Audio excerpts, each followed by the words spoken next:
There we are. Sue, thank you ever so much for joining me. It's great to see you again. The last time we saw each other Oh, was in wow. Stellenbosch, I think, when you were interviewing me. Yeah, definitely. Yeah, but thank you so much. Yeah, so we've come full circle. But thank you ever so much for joining me. First of all, we've all been getting used to a different kind of reality in recent months with this pandemic that we're dealing with. How have you been? What have you been up to? How have you been affected? I have to say, firstly, Ruan, fabulous to see you. Thank you for this. This is so great. I never thought that I'd be on the other side. Well, COVID-19, I must say, work-wise, hasn't really affected me in terms of I've still been working. So I've seen the roads super quiet where it takes me 7 minutes to get to work and back home, where it normally takes me about 15 minutes. Yeah. Other than that, mentally, I think it has affected all of us because all of a sudden we're also aware of what we touch, how we touch it, how many times we've washed our hands, sanitized our hands. So for me, work-wise, there was no big change. Maybe in the studio, being a little bit more careful because I still work in radio. But mentally, just in the outside world, and especially as things opened gradually, I think it has affected me in terms of when you go to the shop, please make sure that you do wash your groceries when you get home. You wipe the doorknobs, things like that. Yeah, no, of course. I mean, I think it's echoed in all the conversations that I have with people. I think, psychologically, well, I've been saying that I've, had a kind of clarity recently that I haven't had for years, just because the noise sort of stops. So have you had that sort of mind space to reflect and introspect recently, or has it not really changed? Oh, of course. Yeah. I've learned that I don't need people around me all the time. Because remember, I'm an energy.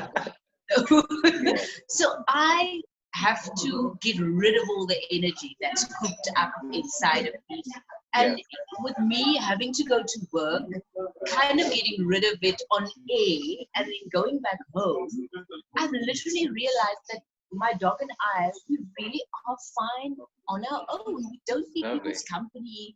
It was great not seeing people for months, but I mean, there was that, I'm missing this kind of person or that kind of person, because they've got a certain energy that you can share with them. I missed that. But other than that, it really wasn't a big change for me. I just realized that I'm fine with my own company, which I never knew because I love people. I love just being around people. And now I think people will definitely see less of me. I think that's what 2020 has taught me. Yeah. I mean, I think one has sort of gained clarity about what you really need in your life, who you really need. So I think for a lot of people, it's been a time of shedding as well. So I must also add, this time also taught me who the people are who will reach out to you in terms of a phone call or a message, or the important people in your life. This is also where I saw, okay, so you're just a friend for the good times, and you're a friend who checks up on somebody else. Yeah, absolutely. Yeah.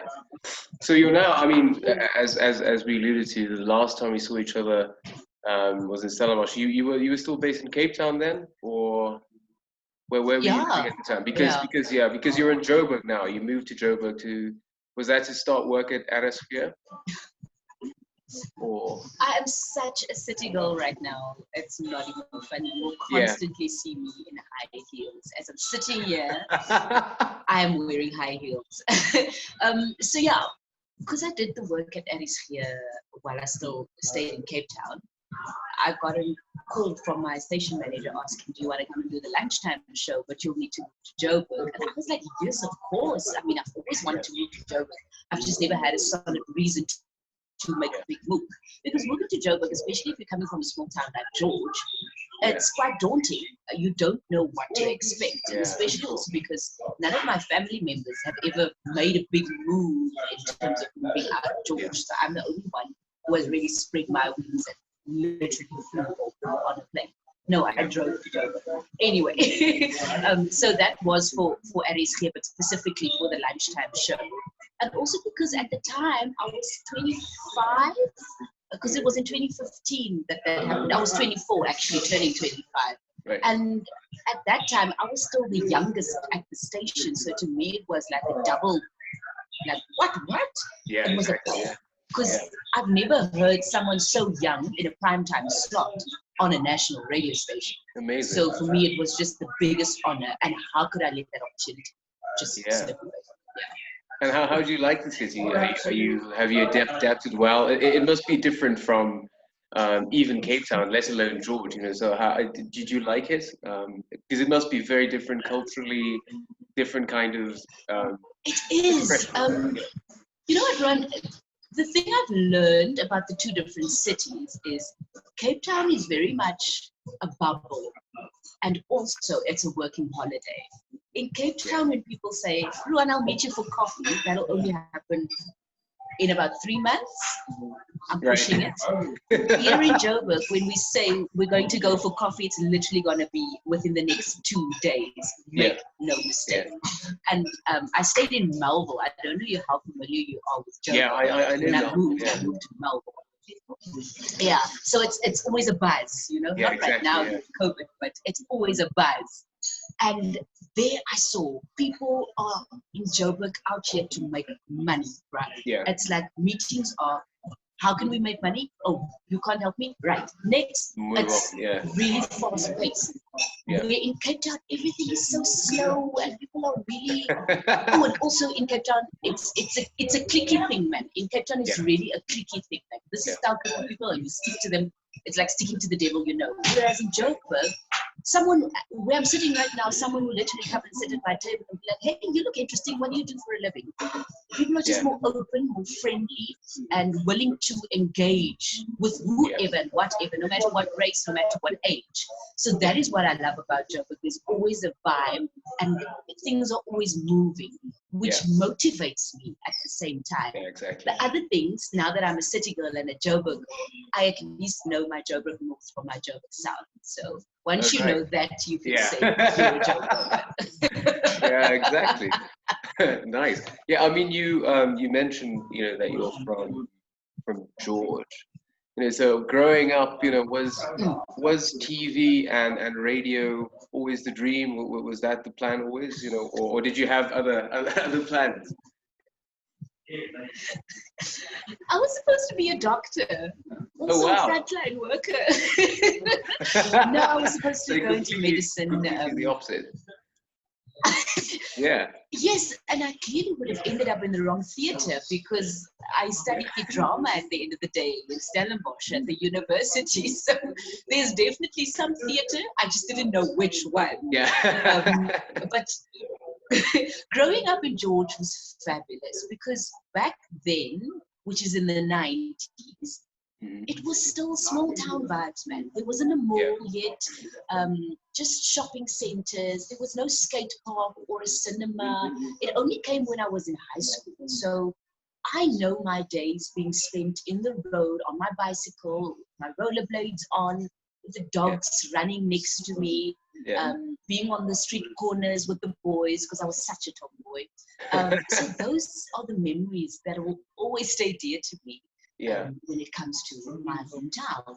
Also, my parents doing the most for me as the eldest child in terms of extramural activities, because I at least did 4 to 5 activities after school per day. I would get home at 8, 9 o'clock in the evening. It was still safe. We never locked our front doors at home. I want to say in Afrikaans, it was just plaas lewe. You just felt free to do whatever you wanted to. And safety, what was that word? Because you always felt safe. There was no thing of remember to lock the car door, remember to lock the house door, remember to hide your phone. Because I still remember my dad driving with the window open and his cell phone lying on the dashboard while we're driving, stopping at a traffic light. And now me living in Joburg, that is like the biggest no-no. If you want to put yourself in danger, do that. If you want to put your life at risk right now, do that. So that is growing up in George. for me, and I would go back gladly. The only thing that I can say about George, in terms of, I don't want to say negative, but there was a little bit of a downside for me, is for young people, there's not much to do. Because when people hear George, they think retirement town, which it kind of is, because everything is also very slowly. So in terms of young people wanting to excel in anything, that is not the time. You have to get it. Yeah. Now I know that you are quite passionate. You mentioned young people. I know that you're quite passionate about working with young people, and speaking with them and motivating. What kind of advice would you have for a young guy or girl who is 18 years of age and on the cusp of starting their life? What would you, or what would you have said to a younger self? Your younger self. Yeah. So you also asked me earlier if TV and radio was always the big dream. It never was. And thinking back now, I'm so glad I lived my youthful life the way I did. Because there's one thing I remember that my mom told me: your name is very important, and that's the only thing you have. So guard it with your whole heart and take care of it, because people hear your name and they associate certain things to that name. So to any young person, I'm always like, yes, live your best life. I mean, I'm not stopping, but be cautious of the decisions you make, because one day you might end up on a radio program. You might end up in TV. You might end up on the front cover of a magazine. And do you want the story to be a negative one? No. No, I get it. Just be cautious of how you live your life, whilst you're enjoying it at the same time. Sometimes we make these hasty decisions, and we know in the moment it's not the greatest one, because it could turn out really badly. But because the moment is so joyful and pleasant at the time, and maybe very stupid, you don't always think about what can happen 10 years down the line, and especially the media, since I work in it now, and since I am the media, we go digging. People go digging. I'm also thinking, I'm going to give you a very simple example now with the latest Miss SA entry, where this girl made a racist comment when she was a teenager on Twitter. And now it's come back to haunt her. And now she can't partake in this. And now everyone is associating her name to that racial slur she made 10, 15 years ago on social media. So that is also another thing I tell young people. It's no need to brag on Facebook about how many beers and how many drinks you had. Do that in private. Because one of these days it's going to come back and haunt you. And it might be at the wrong time when you don't want it to come out. So I think that is my message to young people, is always just take care of your name, because that really is the only thing to happen. Yeah, lovely. So, I mean, you obviously inspire a lot of people, a lot of young people, but who are your inspirations, or who are your inspirations when you were coming up, and how have they changed?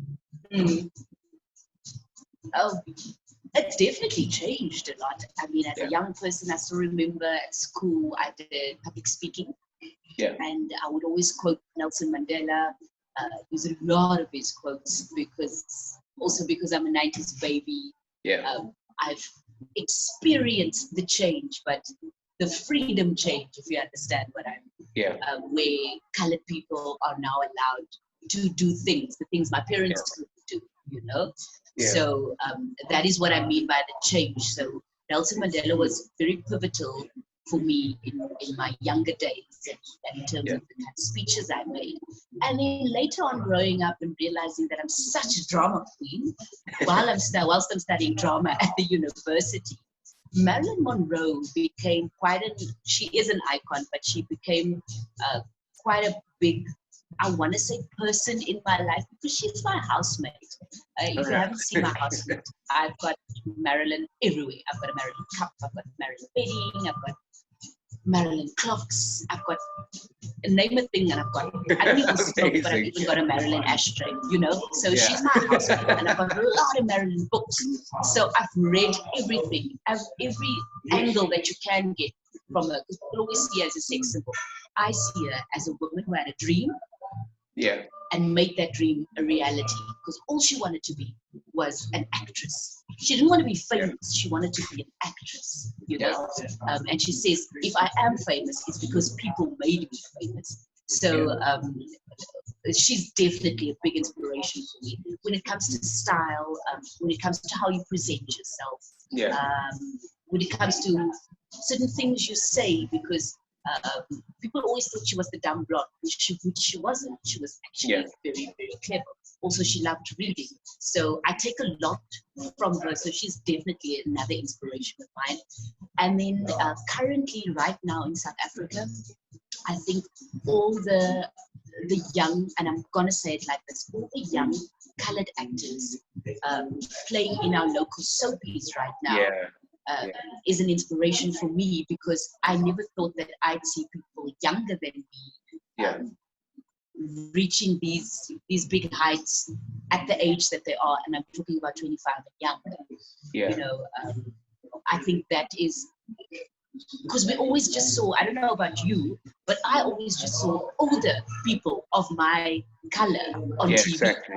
You know, the Salim Suti Richards, the Uncle Goliath Davids, which is Christo Davids' grandfather. I always saw all the Denise Newman. I always saw older people. Now it's so great for me to see the younger people on our screens. Look. I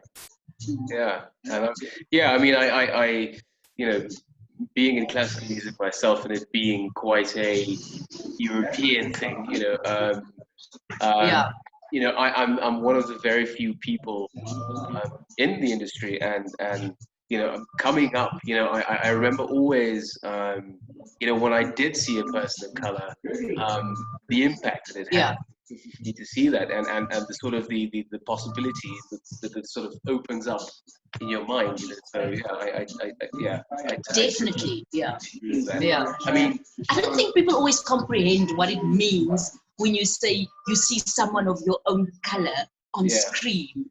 It just makes you realize that the dream can be so much bigger than what you thought it could be. You know, you can reach so much more than, it's just, but wow, my people can also do this. Let's do it together. Yeah, absolutely. I mean, we're you know, talking about this. I mean, of course, a few months back, you know, this thing happened in America, you know, where this man, George Floyd, was murdered, and it sort of reignited the Black Lives Matter movement in South Africa. Of course, we have our own set of issues when it comes to race relations, and also, you know, the sort of gender-based violence question again. You know, so many women, you know, who get attacked and murdered all the time here in South Africa. You know, what are your feelings towards these questions?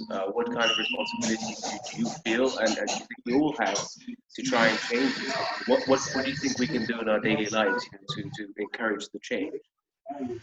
Ruan, I'm going to start with the following. So, and I get very emotional actually. I'm just going to shift a bit. So I'm currently a news reader on our radio station.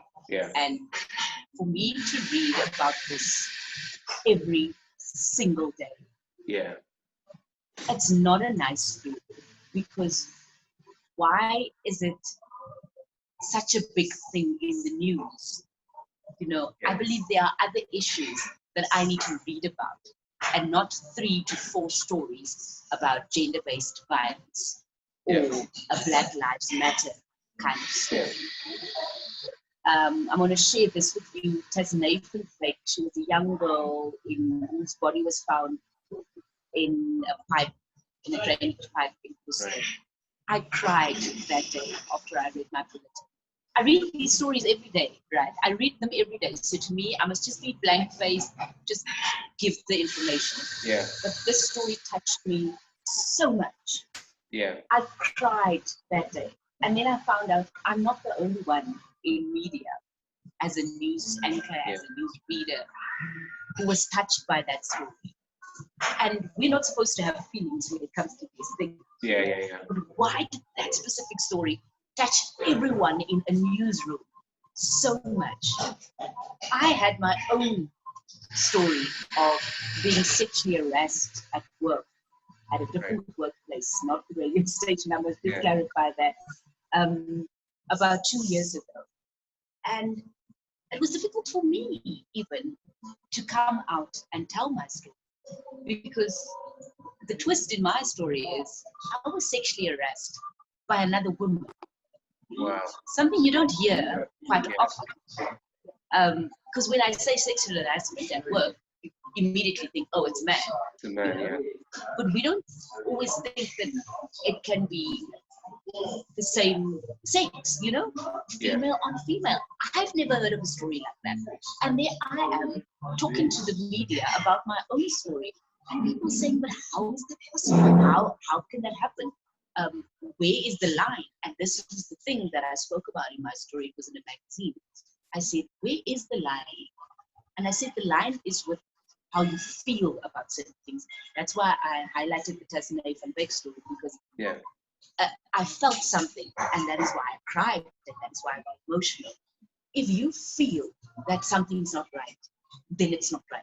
Because remember, a feeling is an instinct, it's an automatic, it's a primary thing.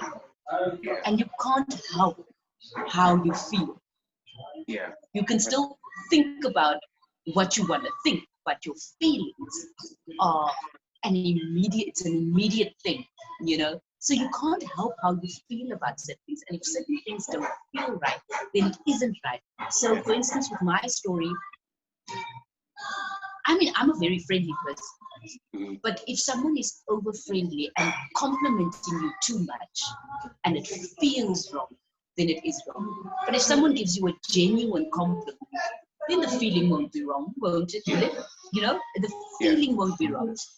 So that's how I feel about gender-based violence, where I also have another case of, I see, especially during lockdown, how, and I'm sorry I'm highlighting women so much, but how women are suffering in their relationships right now because of men now being, I don't want to say their masculinity being taken away from them, but them not being able to provide right now because they've either lost their jobs or they're now stuck at home and have never really spoken to their wife or their girlfriend, because you work during the day. You come home at night, it's that 2-3 hours that you spend with that person. Now you've got a whole day going nowhere. Now you're forced to talk, and then you realize that you can't really talk to this person. You've been married for how long, but when last did you speak to this person? When last have you listened to this person?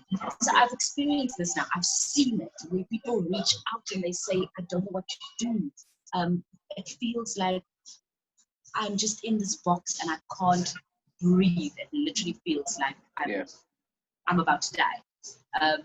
And then in terms of Black Lives Matter, especially with the George Floyd story, I was so happy it happened. I was so happy. I'll give you the reason why. Because yet again, another opportunity was given to people. I want to say a platform. A platform was given to people to speak about how they feel when these things happen to them. Because if I just now sat here at a restaurant and I spoke about how I feel when people see the color of my skin, or a friend of mine maybe 2 shades darker and how they get treated, it wouldn't be taken that seriously. But now, since we have a whole movement going, all of a sudden, everyone is all, oh, that's what you mean. Now they're more attentive to it. So the platform was now given for people to speak up about how they get treated and how they feel about it. So I was happy that the George Floyd situation, I'm not happy that it passed away. Please don't get me wrong with that. But I'm just happy that the platform was now created for people to voice their opinions on how they really feel, because now at least people are willing to listen. The other thing that I see with COVID-19 and the coronavirus is how we see how the system I must get my words right now because I don't want to mess it up. How the system just revealed certain things. Yeah. I want to say privilege. Absolutely. Yeah. I want to say obliviousness. Yeah. And I want to say poverty. How it is just revealed so much privilege where people are complaining about wearing a mask. You're complaining about sanitizing your hands. Why are you complaining about it? You know? Yeah. Complaining about standing in a queue because only a certain amount of people are allowed into a store. Yeah. Whereas how many years ago, how did people have to queue outside a little window just to buy their necessary groceries? Yeah. You know what I'm saying? Absolutely. So this, it's just revealing a lot. Yeah. Yeah, absolutely. Yeah. No, we can talk for days about this. Yeah, I know. No. I completely agree with. I mean, the reason why I'm also so vocal about it is because, you know, I think it's important to take advantage of the opportunity that we have at the moment to have these conversations. I mean, for instance, for me, you know, not just with the race thing, you know, being a person of color is something that I've lived with all my life, but also, you know, with the gender-based thing. You know, as you alluded to at some point, it's not just a physical thing; it's the emotional, psychological abuse. It's you know, you touched on masculinity and whatever, you know, so that, you know, at the moment, you know, women also have this wonderful opportunity to educate men about some of this stuff, and to have a real open and honest conversation. I think that's really valuable, you know, and we have that opportunity at the moment. Which I'm enjoying. Yeah. Sorry, Ruan, I just want to say that I know I've been focusing a lot on women, but I mean, I also know that men are being abused. You know, I'm aware of that. I'm not oblivious to it. I'm not pushing it aside, and I think that also needs to be highlighted. But I think, like the George Floyd story, the platform will be there one day where men can really speak about these things. So it's not that we are not acknowledging it, but right now, because I also work at a place where people call in to say, this is my current situation, it's definitely more female voices that we hear than male voices. Yeah, absolutely. Yeah, so 5-10 years from now, where do you see yourself? Sorry, I took you know, I took half a second to think of a segue, you know, but I'm laughing because 5 years ago, no one thought that we'd be sitting here in quarantine or in self-isolation. So I'm hoping within the next 5 years that won't be the case anymore. I love this question because I never plan my life really. What I do know is 5 years from now I'll be 35, and 10 years from now I'll be 40. So things need to have happened in my life. That is one thing I'm certain of. But I hardly plan my life. I think I've always been in a very fortunate position to be able to do what I love all the time and get paid for it. So I've never I never planned to be on radio. I never planned to work at TV, to be on TV. I never planned to play in dramas. I just did it.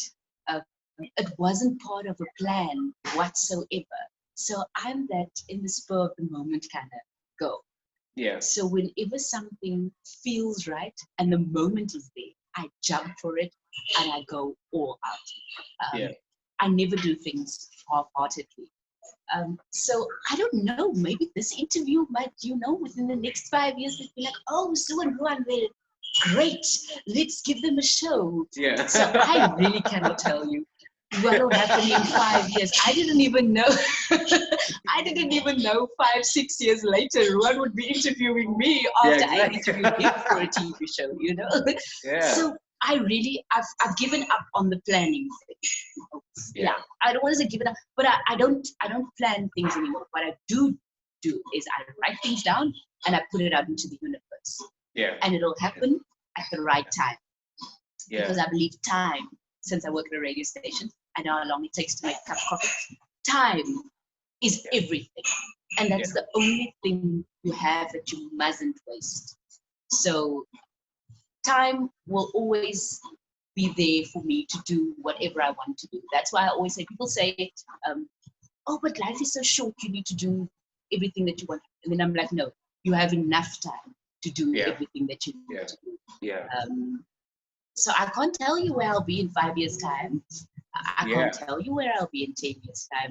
But hopefully at a more posh place with more high heels and more great conversations. Yeah, no, absolutely. I agree. I mean, because, I mean, funny enough, 5 years ago, you know, I wouldn't have even considered, you know, doing something like this or going down this route, because I was so decided, you know, about what I do, and it's, you know, one can sort of limit oneself and sort of block, you know, opportunities, you know, just because you don't make yourself available, you know, to stuff, you know. So I just write things down and it'll happen when it happens. So I don't say in a year's time I must have my own TV show. That is not what I do. I write it down. I'd like my own TV show.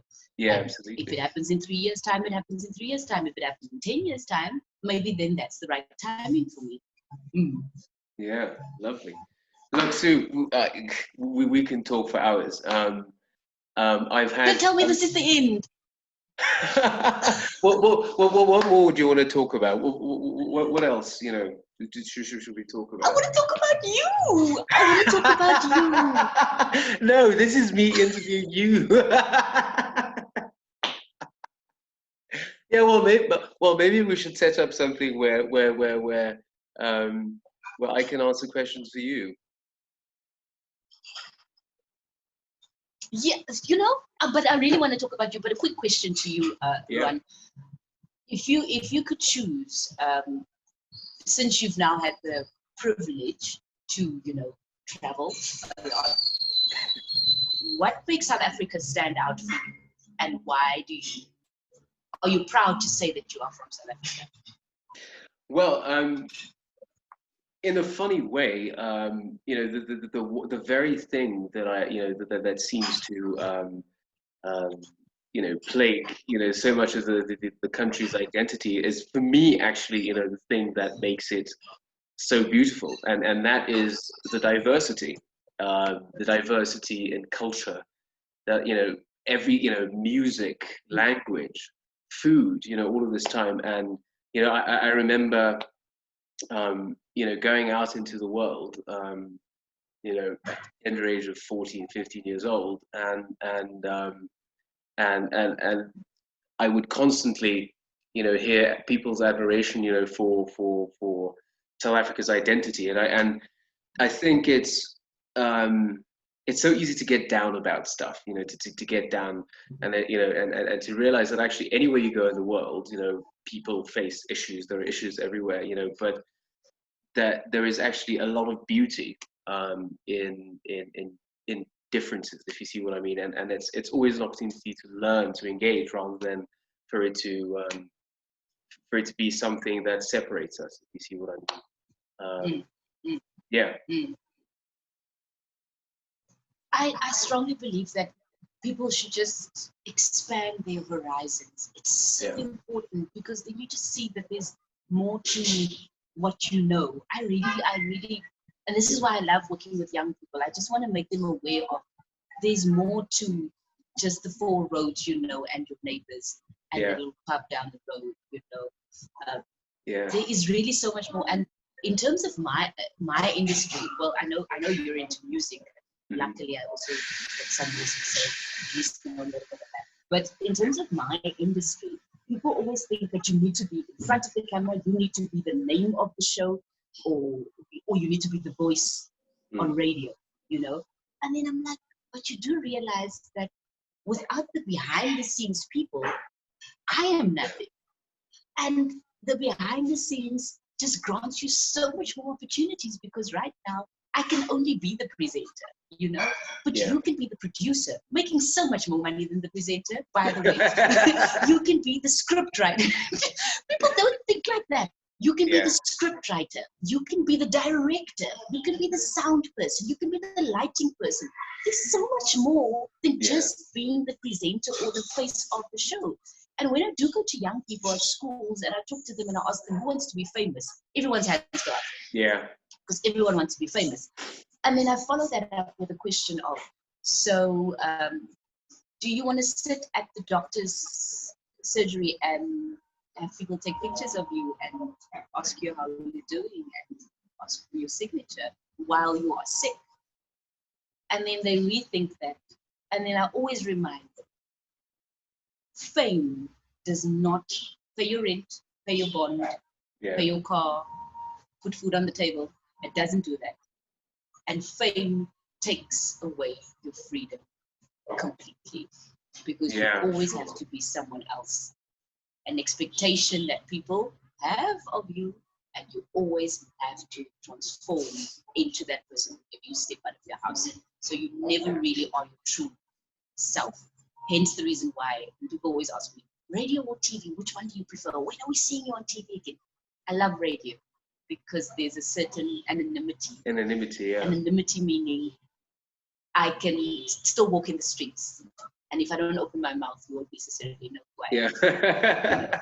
Whereas on TV, I've got too many friends on TV, and I see their lives, and I'm just like, nah, fam, that is not what I want. It's great in the moment, but for a whole day, no.